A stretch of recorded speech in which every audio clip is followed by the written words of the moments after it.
How's it going, everybody? It is Only R32 here once again, back with another video. So I know I've been promising a lot of stuff for the Skyline, talking about how rare it is, stuff like that. So this is gonna be the video. I just came out of nowhere and was just like, okay, I'm gonna go ahead and do this video since I have time. So here we are. So let's talk about the Skyline for a little bit. So as everybody knows, this is my 1994 Nissan Skyline GTS25 Type X. This car is obviously four-door sedan. It's got, I'd say, about 25,000 miles on it now. It's got about 39,000 kilometers. I'm about to hit that here probably in about 100 or 200 kilometers or so. But yeah, so this, as you can tell, looks just like a base model. And I know I've been telling a lot of people, or saying that this is basically a base model.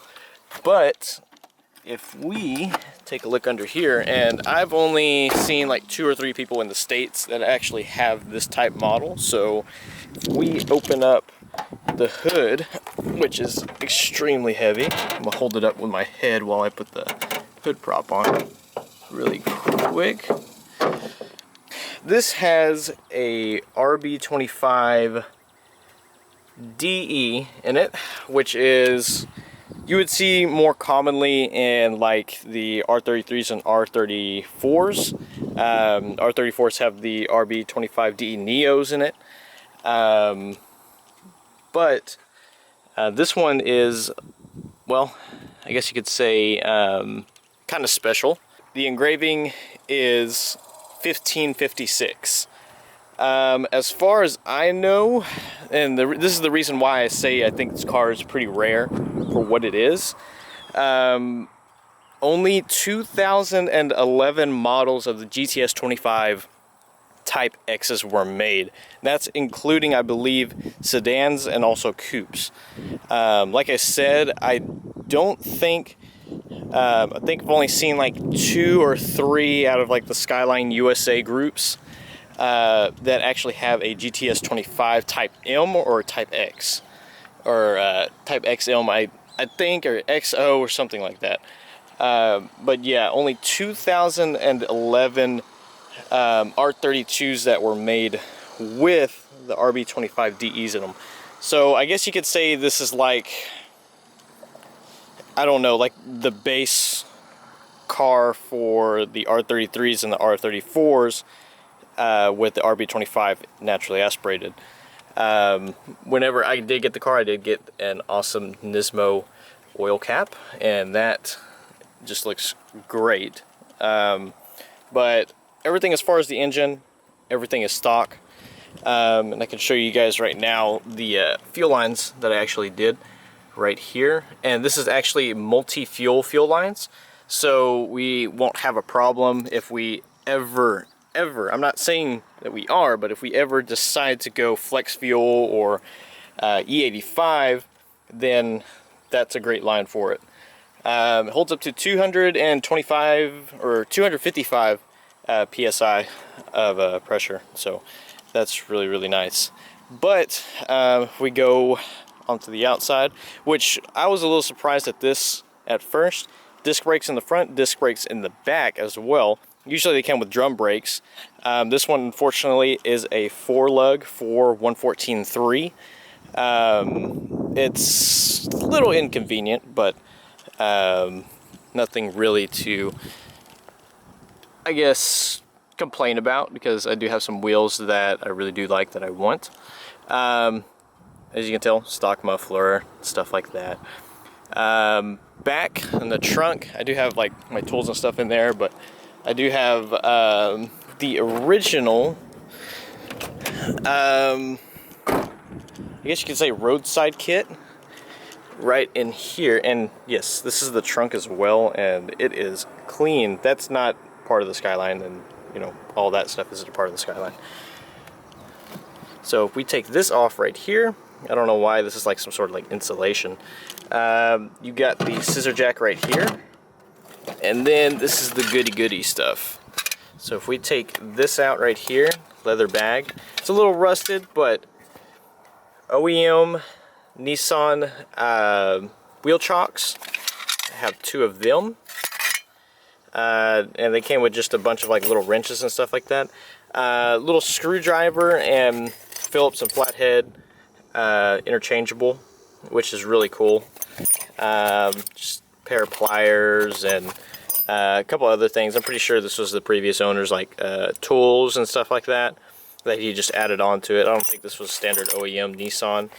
But yeah, I think this is like really cool to find, because I didn't find it until later on when I actually had the car. And then here's like all my stuff for taking off the wheel and stuff if I need to. It's just a little bar and then the little hook for the scissor jack. But yeah, this is a pretty cool find. I didn't even expect to see it in the back over here. It's just really cool to find.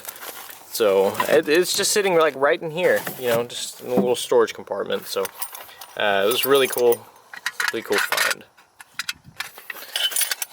Oh, and some of the people that were wondering if this was an actual like Y plate and stuff like that out of Japan. No, it's not, unfortunately. I did get it made custom. I will put the link to it where I got it down below. It cost me like $40 something plus shipping and, you know, everything. So it was real cool to get it, and I just wanted to see something, you know, pretty authentic, and just wanted it to seem like, you know, oh hey, somebody shipped it when they were in Okinawa. So that was real cool. And as you can see, I got new tires, as in the previous video. I did end up getting those tires put on, and these are so much better than the previous ones. They handled just perfectly. So we're going to talk about some of the imperfections of the car that I have to kind of address, I guess. Really, in the engine bay, nothing really, other than probably just like some of these clamps and hoses, especially that heater hose back there. I definitely need to start changing out hoses, as you can tell by what happened with our fuel hoses. Some of these hoses are actually kind of good that we don't have to mess with. I think the first thing for sure is probably this heater hose back here. Probably start working on some of these coolant hoses too. I mean, these aren't bad, but I mean, as you can tell, these are original, straight out of the factory, you know. So those definitely need to be changed on there for sure. I'm thinking about doing a belt swap for just about everything, because I don't know how long this belt and water pump stuff like that has been on. Obviously the car hasn't been, I don't know, I honestly couldn't tell you, like 25,000 miles on it. It does say right here to change out the timing belt and water pump for every 100 kilometers basically. So I mean, the car's not, car's nowhere near that, but the car is a 94 and there's a lot of original equipment out of the factory on it. So I think I might just end up changing it out just to be sure and have a peace of mind. Also, one cool thing that the previous owner actually did, if you look at these fittings right here, this is for the AC lines. This one right here as well. They actually did a R124 AC. Basically, it's like the modern like AC, you know, AC like charge up and stuff like that fittings. And they actually did a conversion on it, which is really nice. And we also noticed that this was basically a brand new radiator from Calsonic. So yeah, this radiator is basically brand new. This whole shroud I think is brand new as well. I don't know about the fan though. The fan looks like it's original. Yeah, but some of the flaws on this car for sure There's definitely some minor paint imperfections. As you can see, I got a pretty big dent up here that I can kind of pull out. Little bit of rust right there, and the paint's kind of stretching with it too. So I have to take care of that for sure. I think this might be a paint imperfection, or this might be a little bit of rust. I'm not 100% sure. I don't see any rust on that part, but it's not too bad. I do need to roll these fenders. I can see a little bit of like, tiny bit of like rust starting on the tips right here, which I can take care of for sure. But I want to roll these fenders anyways, and eventually we're going to be doing a 4-door wide body on it, so they more than likely will be cut too. So that brings me to my next spot too. Actually, there's a little bit of you know, rust right here, and right here. No big deal. That's something that you can just easily sand off. It hasn't spread too much yet. But this is where the main rust is at, which is right here. And as you can see, there's like, you know, cracks in the paint, you know, and it's just starting to kind of go through a little bit further. Also, there's some right here, as well as right here. Down here is probably the worst of it, I would say, because the paint's completely taken off. This is probably the worst of it right here. This is where like the side skirt's at and stuff like that. And I didn't actually know that this was all one piece until I kind of felt it. Because usually in modern cars, it's not one piece, but this, it looks like it's one piece. So yeah, but this is actually pretty bad right here. I mean, I'm barely even pushing on it, and it's kind of crumbling under my my hand. So that's pretty bad. But like I said, these fenders are going to be rolled anyways, and we are going to probably end up doing a wide body on it. So all of this might end up being, you know, be cut off right here in hopes for the wide body. But like I said, little minor paint imperfections right here, a little scuff on the bumper right here. Then we have this little scuff right here as well, not by me, by the previous owner. But I am very lucky to have this vehicle. So we're going to take a look at the inside real quick. So it's a little dirty right now because I've been kind of daily driving it for a little while. So it's not the cleanest on the inside, but I'll show you everything. So that's my visor. So as you can tell on the inside, OEM seats, front, back, no modifications done. Original Skyline floor mat straight out of the factory. Perfect condition too on top of that. I think for the most part, I'm going to keep this interior stock. Other than obviously doing like the manual swap and, you know, stuff like that. I think I'm going to keep it stock on there because it is such great condition, and these seats have no tears, no rips or anything like that. Oh, and also we do have some OEM Skyline floor mats in the back as well. So this is the OEM Skyline steering wheel, and as you can tell, it is in immaculate shape. Usually whenever you get one of these, they're really like crusty and, you know, stuff like that. It's really, I don't know, it's really susceptible to like sweat and, you know, salt, stuff like that, you know, from your hands and your hand sweat. So these genuinely don't have a lot of life in them. So what I want to end up doing is I want to actually switch this out for an aftermarket steering wheel, and then keep this one and put it like on a wall or something. I think that would be really cool to do, especially, you know, in a shop. But if we look up over here, got a tiny dash bubble. Seems like it's very unavoidable with the Skylines, but thankfully I don't have a dash bubble right here. So that's really nice to see. You can see a little bit of like the seams and stuff right here, kind of, you know, bowing out just a little bit, but that's okay. The vents are kind of messed up. All of them are kind of doing their own thing. Some of them are, you know, doing that stuff, but for the most part, you know, the vents really don't, you know, cooperate with each other. But the good thing about this thing is that AC is super cold, ice cold, basically like a brand new car, which is absolutely amazing. Snow mode, power mode, automatic, overdrive. It's got an aftermarket Pioneer Cruzeria. I don't know how to Cruzeria or something like that. I'm pretty sure. That's, I don't know how to pronounce that, but that's kind of like basically like the major brand, like side brand. Like you see these in a lot of Japanese vehicles, that brand especially. But Pioneer makes them, and I guess they're like a sub brand or something like that. I have a GoPro dash cam. Yeah, everything, even the liner and stuff like that, it's all great condition as well. Back is in great condition as well, but I have all my crap back there. It has an active speaker system, which I don't think works with the aftermarket. I don't think works with the aftermarket radio.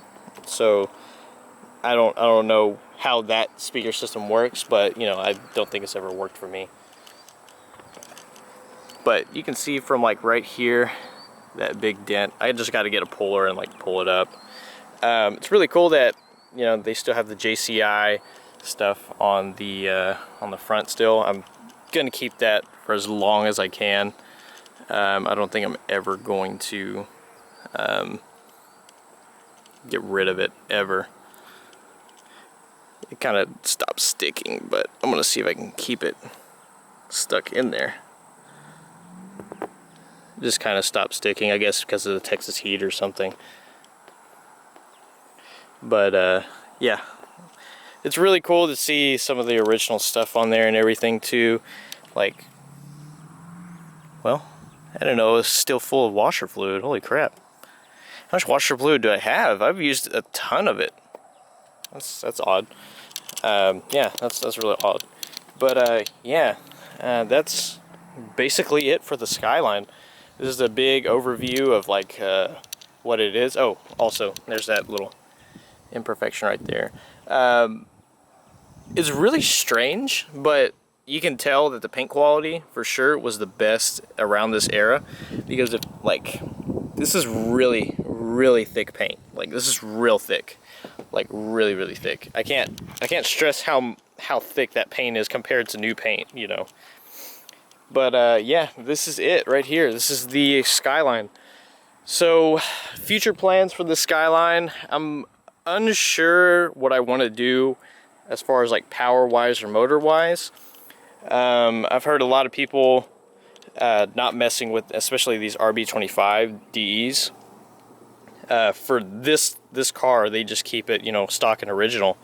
But I think I want to eventually do ITBs throughout, so I'm just going to end up getting like probably like 5 or 6 individual throttle bodies, because I don't think there's an aftermarket company that supports the ITBs for RB25DE. I have to do a lot more research on it, but if all else fails, I'll probably end up making a custom fab plate, like adapter plate right here, and then having mounts for like all the throttle bodies. I'm going to end up getting like 6 throttle bodies for it, and doing that, and then ordering custom made trumpets and stuff like that, and it'll go through that way.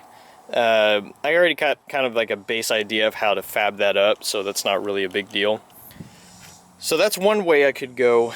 The other way that I can do is deleting all that, putting a turb ski right there, Series 2 ECU I believe for the RB25s, which came in the R33s, and just sending it. I think the only difference with these motors is probably just the compression ratio.